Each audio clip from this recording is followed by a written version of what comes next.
I have with me here today 3 folks from our outstanding team here in Washington who are going to help with this presentation. And so Tommy Sevier and Chelsea Radalin from our GR shop, our government relations shop, will help out with some of the domestic issues. And then Lori Hinkie from our trade shop will help with the trade issues. With that little caveat on the front end, I just want to thank you, Ned, and the other sponsors for allowing us this opportunity. As all of you know, I'm a pork producer from Iowa. I'm also a swine veterinarian, and so these issues are near and dear to my heart as both a producer and a veterinarian. With that being said, let's get into it.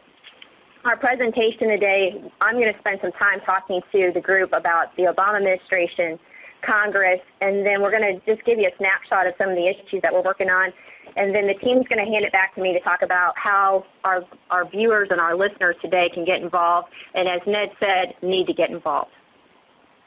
The Obama administration. Here's the list that the administration is working on. Obviously, the economic recovery is a huge issue. Everyone knows that the October unemployment rate was 10.2%. This is the highest since April of 1983, so a significant unemployment rate that we're seeing. Healthcare system overhaul, we've been hearing healthcare all the time here in Washington, and the folks out in the field have heard that all during the month of August and since that time. President Obama was interviewed on CNN this morning. The goal is still to have a healthcare reform bill out of Congress by the end of the year. H1N1 is something that's near and dear to every pork producer's heart. And at the end of October, President Obama declared H1N1 a national emergency. The reason behind that was that allowed the hospitals to lift some federal regulations, allowing them to set up off-site facilities to provide care for an influx of sick patients. So that's just more hype around that lovely virus that we've had in our industry and had to deal with within our industry since April. I'm going to lump climate change and alternative energy reform together. Very early in President Obama's term in the White House at the end of January, he outlined a plan for energy independence. 2 things came from that plan at the end of January. One of them was an energy economy. We need to create green jobs, millions of jobs that will focus on the energy. And then the second piece of that was we need more fuel-efficient cars. So those were 2 things that were outlined very early in this administration around energy. Clearly, financial markets reform, as we've seen Wall Street crumble. And then finally, what we're seeing missing from this administration is the aggressive trade policy that we have seen in previous administrations. On to Congress. What has Congress accomplished since they've been here since January? Well, they passed a $787 billion stimulus and cash for clunkers. They put more regulation in the credit card industry and the tobacco industry. The tobacco industry is now being regulated by the Food and Drug Administration, so that was an expansion of FDA's purview. We've bailed out GM and Chrysler. We've expanded children's medical coverage. And then in the House, they have passed 2 bills, climate change and health care. What's on the to-do list? And as you look at this list, please keep in mind that we only have 18 legislative days until the end of the year. So we're looking at trying to get the FY10 appropriations done. So those are the bills that actually are the checkbook that allow the dollars to go towards those programs that are authorized. Healthcare reform in the Senate. We heard some talk yesterday that there was going to be a vote on whether or not the Senate would take up the healthcare reform bill, but we've heard early this morning that there's talk of postponing that or slowing it down simply because we have a threat of a Republican filibuster on that. We had a food safety reform hearing today, and we'll talk more about that. So the food safety reform bill is something that's on the to-do list. Climate change Majority Leader Harry Reid is saying that we won't have that until next year, so that will be moved off into 2010. Child nutrition in the Women's, Infant, and Children's Program, or WIC, that has been extended for 1 year. So Senator Lincoln, who is the chairwoman of the Senate Ag Committee, has said that she would like to take up that bill early next year. Highway trust fund, financial service reform, and foreign policy issues, those are constantly ongoing and probably see more action around those next year. So moving on into our issues, I'm going to pass it over to Tommy, who's going to talk about environmental legislation. Chelsea is then going to pick it up and talk about competition in livestock markets. Lori's going to help out with the trade piece, and then they're going to hand it back to me for Child Nutrition Act, food safety reform, and antibiotics. So Tommy's here with me, and I'm going to pass it off to Tommy to talk about environmental legislation. We'll focus mainly at first on the climate change and then touch on some EPA regulatory action. issues. Of course, climate change has been the main piece of legislation before Congress this year. Strong momentum early on, particularly on the House side. With the House bill, the Waxman-Markey bill, NPPC opposed the bill primarily due to the fact that it would raise input cost, and particularly considering the state of the industry. There was no analysis on impacts of the bill and how it would impact livestock or agriculture in general when this was moving through the House, because since it moved through so quickly.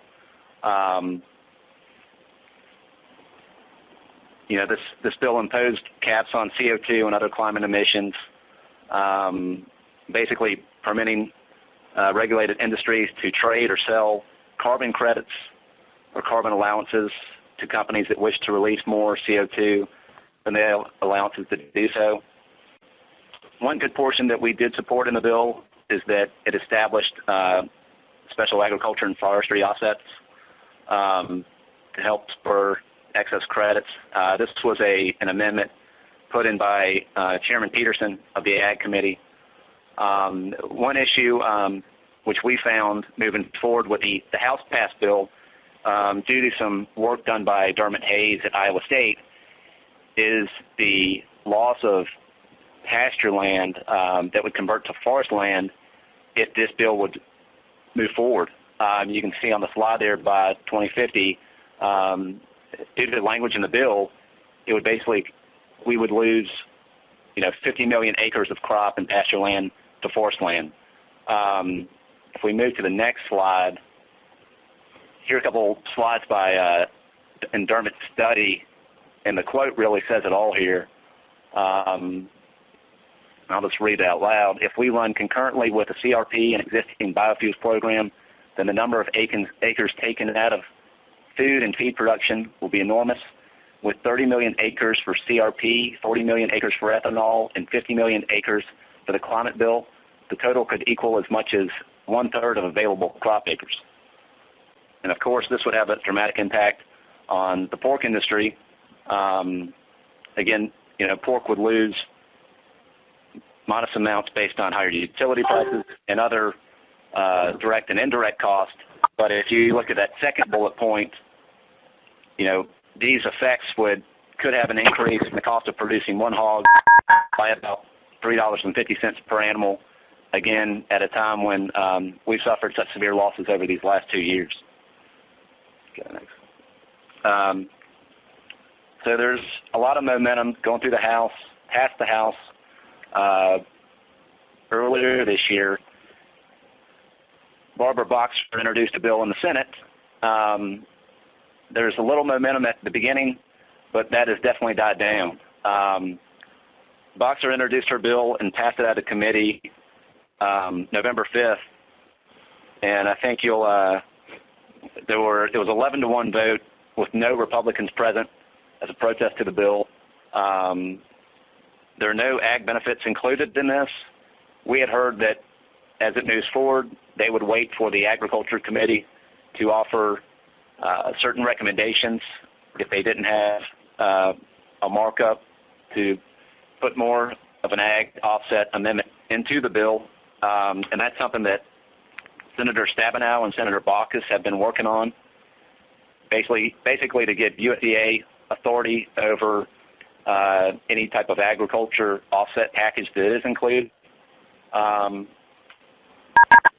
I think a statement was made earlier this week by Senator Reid saying that they're not going to take this up this year. They'll work on it early next spring. That being said, that eventually kills this, I would say, through the end of next year. Due to the elections next year, no one's going to want to vote on this, and particularly with the new Ag Committee chairman in the Senate, Senator Lincoln from Arkansas. She has got a big race on her hands, and she would rather not deal with this moving forward. It's not going to help anybody in an election year. So we see this being pushed off for quite some time now. We wanted to touch on a couple of regulatory actions taking place. First, the endangerment finding. Are greenhouse gases a danger to human health and the environment? If so, then EPA must regulate sources. There's a proposed Title V permit rule, ag greenhouse gas emission permits. And NPPC did have a big success working off of an amendment by Congressman Latham from Iowa with the agricultural appropriations process. Was this in the Interior? Actually, in the Interior Appropriations Bill, able to just cut off funding for a year, which would basically apply the greenhouse gas reporting rule to farms with manure systems emitting over 25,000 tons of CO2, which is a big victory for us and others in the livestock community. Continuing concerns moving forward, still unclear how many farms will be regulated, and still narrow definition of manure management system versus the broad definition of facility. All right, now we'll go on to competition in livestock markets. This is Chelsea Redolin. What we've seen a lot of this year, as Jen and Tommy outlined, is the movement of big Democratic Party priorities: climate change bill, the food safety bill, the stimulus package, all these things that have been high priorities for the administration and for the leadership in the House and Senate. So luckily, that means that some of our old friends, such as the ban on packer ownership of livestock and requiring a certain percentage of livestock purchases to be done at the open market, have been put off kind of temporarily until it looks like the second session of Congress. We have seen a shift down at USDA and also US DOJ, the Department of Justice, in who's filling the ranks down there. In the last administration, we had a lot of friendly faces that didn't want to put any burdensome regulation on livestock producers. However, with the Obama administration, some new appointees have been made that are not so friendly towards modern agriculture, modern pork production. They would like to see things, I guess in my opinion, go back to the days of old, and we will likely be seeing some regulation driven down from the top starting here in the second session of the 111th Congress. Here you can see this quote by J. Dudley Butler. He's the administrator of GIPSA. He's an attorney who brought many poultry competition, vertical integration issues to the forefront, and he lost on, I think, all of those, but he has an axe to grind and would like to address some of these issues as it relates to poultry and all of livestock. Also at USDOJ, the Assistant Attorney General is also adamant about looking at antitrust issues where they've expressed concern over Monsanto and Pilgrim's Pride and concentration within the agriculture industries. And to address some of these concerns, the USDA and USDOJ have established a calendar of workshops starting in March of 2010, which will look at these issues. There are workshops across the country. The first one will be in Ankeny, Iowa on March 12th, and that will focus on seed and crop issues. The livestock workshop will be in Colorado, I believe, on August 26th, and will focus on the beef and pork industry. So they are going to be having these panels that will discuss these issues, and then I guess also have some producers that can come out and grab the mic for a few minutes, and they're just trying to get some feedback from the countryside about opinions around vertical integration, concentration, competition in livestock markets, and other agriculture markets. This is also going to bump up right to the end of September 30th, which is when we see mandatory price reporting expire. So we will begin working on reauthorizing NPR, and we will fight to get it done before it expires. As you recall, the last go-around, the NPR law lapsed for, I believe, 18 months, and there was no structure in place, and the law actually had to be rewritten. So that we are going to be diligent about avoiding. We don't want to run into that problem again. So with that, I think we can hand it over to Lori Hinkey, who will discuss trade and export markets. Excellent. Thank you. And thank you to our sponsors and for people taking their time to participate in this webinar. I have 3 slides. The first one is one we always lead with. It's our U.S. pork export slide that shows the value of and the importance of the free trade agreements to the U.S. pork industry. As you'll see, 2008 was a record year for us. We exported over 2 million metric tons of pork and pork products valued at almost $5 billion. We are also seeing a positive trend this year, despite several down markets and despite H1N1. Very positive and increased markets over last year in Japan and Mexico, as well as a lot of Australia and New Zealand. We've got some really positive things going for us in trade. However, I did want to take an opportunity to talk about our biggest trade issue, one of our largest trading partners, and our largest single potential for the U.S. pork industry, and that's China. In 2008, we exported 0.5% of the total 1% of pork consumed in China. So we have a huge potential market that is the one thing that could really bring this industry out of the situation that we're in right now. If you're following the news, you know that Obama's recent trip to Asia was one that took a very conciliatory tone. Trade and currency was high on the agenda. H1N1 was also on the agenda. This situation of U.S. and China interdependence is one of historical significance, because never before have you seen such an intertwining of economies from a developing country to a more developed country as you have with China and the U.S. So we each need each other. I think the administration recognizes that and are going to try and move forward with this tone of enforcement on trade issues as well as other issues with China.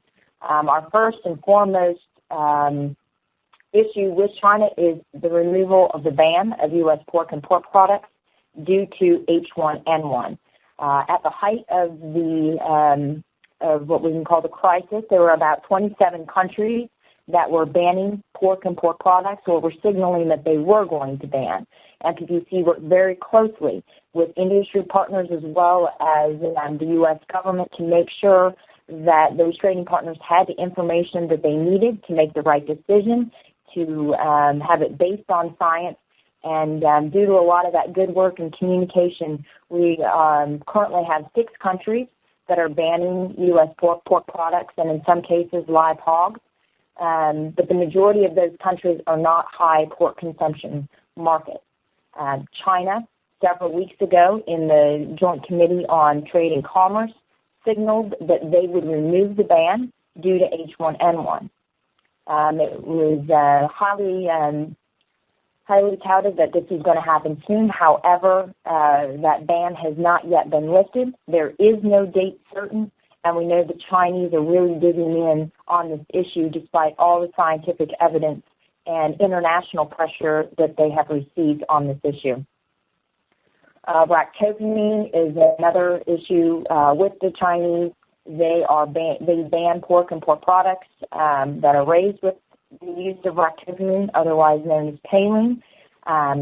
We are working within the international process to move forward and adopt an international standard for ractopamine. That is the same standard that Japan has currently adopted for imported pork and pork products. And China also shares a rachypamine ban along with the EU, Taiwan, and Thailand. And so you are, as the pork industry, represented in the U.S. delegation to the Codex, which is the international standard-setting body that is trying to move this international standard towards adoption. The third issue with China is subsidies. These are significantly disadvantaging U.S.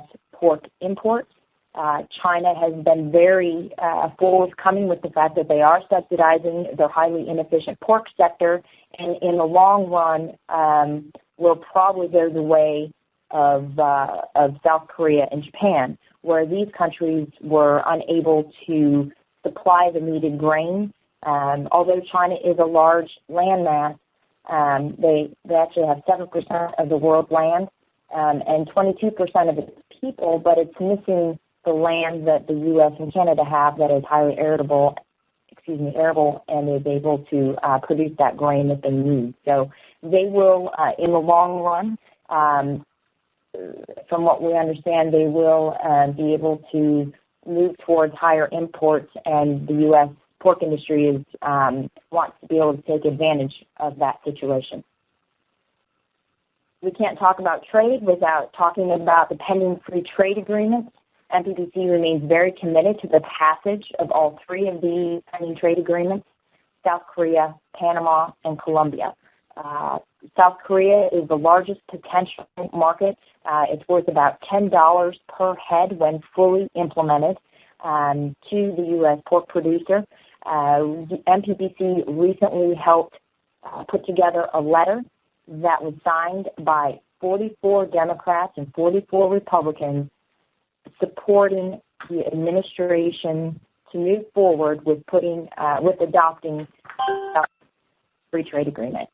This is very significant because trade is not a hot topic on the Hill or in D.C. right now. The Obama administration has made it very clear that they are focusing on a lot of the domestic issues, which you heard other folks from the NPPC shop talk about, and we'll talk about after this presentation. So trade is not a hot issue, but we remain committed to the passage and keeping oxygen in that conversation. The trade negotiations are stalled at this point. Some folks would say it's actually on life support. A ministerial will be held the first week of December, which is when the key negotiators from all the countries come to Geneva to have their next round of talks. Let's flip off to go on to Child Nutrition Act right now. Basically, just a quick snapshot of what we're going to be working on around this bill next year. It supports food aid for the Women's, Infants, and Children's Program, or WIC, and then also our school lunch and breakfast programs. It expired September 30th of this year, but it's been extended. It costs $15 billion per year and traditionally has been a bipartisan bill. Who can be against child nutrition? Their hearings began a couple of weeks ago. The issues are childhood obesity, timing, funding, and the other tenet that we're seeing in here tied to childhood obesity is linking it to chronic illness long-term later in life. Our message is the U.S. pork industry supports speedy reauthorization of Child Nutrition Act. Let's move on to food safety. We passed a bill on food safety, on FDA Food Safety reform out of the House. It was H.R. 2749. We did this before the August recess. NPPC delivered a carve-out for pork producers. We exempted USDA-regulated products, facilities, and then farms raising animals from which meat and eggs are regulated by the Meat, Poultry, and Eggs Act. This was a huge win for America's pork producers because when this bill originally started, FDA was going to be given the authority to come on our farms for any reason. They were also going to be given the authority to develop a farm-to-fork traceability system. So a huge win for America's pork producers. We still have some great concerns about this bill because it greatly increases FDA's authority. There are civil penalties for about anything in this bill, many fees, and then finally mandatory recall. One note I was asked that you put in a back brain cell for our discussion in a couple of slides is there was a bipartisan agreement on this bill not to raise animal uses of antibiotics. So no antibiotics provisions in this bill. On the Senate side, as we mentioned, there was a hearing this morning. The bill that's being discussed on FDA food safety reform in the Senate is S510. This is a bill that is sponsored by Senator Durbin out of Illinois, but has a great deal of bipartisan support, so support from both sides of the aisle. The committee that oversees the FDA food safety jurisdiction is the Senate Health, Education, Labor, and Pensions, or HELP Committee. Senator Tom Harkin from Iowa is the new chairman of this committee, so today was his first real action as chairman of the committee. This bill is much better from the standpoint of it takes a strategic, targeted approach to food safety. We're focusing FDA's precious resources on the high-risk foods, and livestock producers are currently not in S510 as it stands today. We have three issues that I've outlined at the bottom of the slide, but I'd like to touch base on the hearing, or the markup and the hearing that happened today. Senator Brown from Ohio had two amendments. The first one talks about traceability. And the traceability, he's looking for a farm-to-fork traceability system, but he's focusing on FDA-regulated products. While we're glad he's focusing on FDA, we also have to recognize that we are going to have a USDA food safety debate at some point in the future. So this could be setting us up for farm-to-fork traceability on the meat side as early as next year, if not the year after. The other amendment from Senator Brown was talking about country of origin labeling for all processed foods. So our spiral cut hams would be pulled in if this amendment would get tacked on to S510 on the floor. So just a couple of pieces of mischief from Senator Brown out of Ohio. Both of those amendments were withdrawn today. They did not get attached to the bill, but clearly as this bill goes to the floor, your NPPC team is going to be working to make certain that it's the best that can be for America's pork producers. Let's segue into antibiotics, and I'll come back to food safety in regards to antibiotics. Everyone who's heard me present since I started at NPPC has heard me talk about the Preservation of Antibiotics for Medical Treatment Act, or PAMTA. This bill is the bill that Senator Kennedy from Massachusetts has introduced for many, many Congresses. Representative Slaughter from New York has also introduced this bill in the past. They are S619 in the Senate, HR 1549 in the House. So there's really three things that come out of this bill. Our animal health company manufacturers would have to prove again that their medicines are safe. So those products have already gone through a rigorous FDA approval process, would have to go through a similar process again to say they're truly safe this time. There's truly no threat to public health by using these products in animals. Our animal health companies would have 2 years to complete this risk assessment and have FDA sign off. I can tell you that FDA has said already they can't get them done in 2 years. It's impossible. So if the risk assessments aren't done, FDA doesn't sign off, we lose the products. It defines critical antimicrobial drugs as a list of medicines where there are 7 classes on the chopping block. Just to give you an idea of what we're talking about penicillins, tetracyclines, macrolides, which would be a product like Tylenol, lincosamides, which would be a product like Lincomix, our sulfas, streptogramins, so that would be Stayfac, and aminoglycosides, which would be Neomix. We're talking about all those products in both the feed and the water. Finally, it defines non-therapeutic.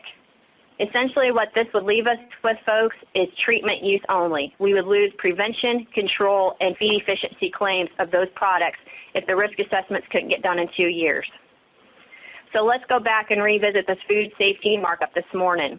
Senator Reid from Rhode Island took the guts out of Senate 619, Senator Kennedy's bill, and talked about how it is horrible how many antibiotics are used for growth promotion on our industrialized farms in animals that aren't sick. He told Mr. Harkin that he wants to continue working with the committee and working with Mr. Harkin's team on solutions around animal uses of antibiotics. And Mr. Harkin said we need to pay attention to this issue. We need research on transferability of antibiotics given to animals to humans. So clearly, folks, we did not have it. We dodged a huge, huge bullet today, but there is an opportunity for a lot of mischief as this bill moves to the floor. So that's just Congress. Let's talk about what our regulators want to do now. In July, Representative Slaughter held a hearing on PAMTA, her bill, HR 1549, And Josh Sharfstein is the Deputy Principal Commissioner at FDA, and here's what he said in July. FDA also believes that the use of medications for prevention and control should be under the supervision of a veterinarian. FDA supports the idea of H.R. 1549 to phase out growth promotion / feed efficiency uses of antimicrobials in animals.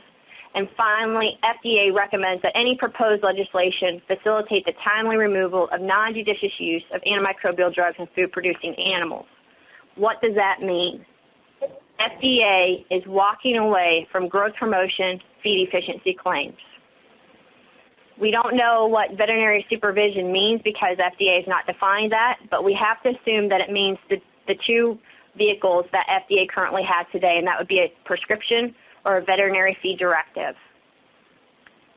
This philosophy was thrown out there in July, and FDA still is not clear on how they're going to move forward with this new philosophy.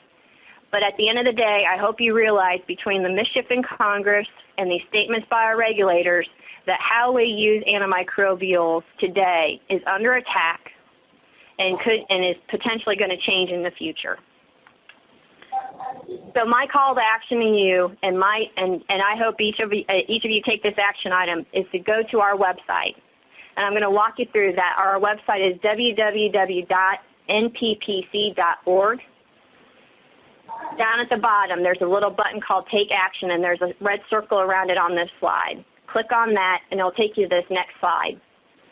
On the right-hand side, you can type in your zip code, and it'll tell you who your members of Congress are. You can also sign up for alerts. When you sign up for an alert, you will receive a notice from us whenever there's something going on the Hill. For example, when this food safety bill goes to the Senate floor, we're going to be doing a call for action around antibiotics to make certain that each and every senator in this country recognizes the importance of animal antibiotics and the importance of being able to take care of our animals. So when you look at issues, the issues are down on the left-hand side, and that's where you can read more about them, or you can take action and go and write a letter to your member of Congress. We'll have draft letters there for you. You can email them, you can call them, you can fax. All that information is provided. So sign up, please. We have to tell our story. As I said early on, I'm a producer just like you are. I'm one of you. And Washington, D.C. has changed. As we look at our members of Congress and the staff on Capitol Hill, they're farther removed from the farm, just as each and every one of us recognizes we go to church and different walks of life. These guys don't understand what you guys do each and every day on the farm. They don't understand what it takes to produce a safe and wholesome food product. And so as we look at doing the census next year in 2010, we're going to see some redistricting. We anticipate that we will lose one district in the state of Iowa, so there will be some shuffling. We will have more suburban districts.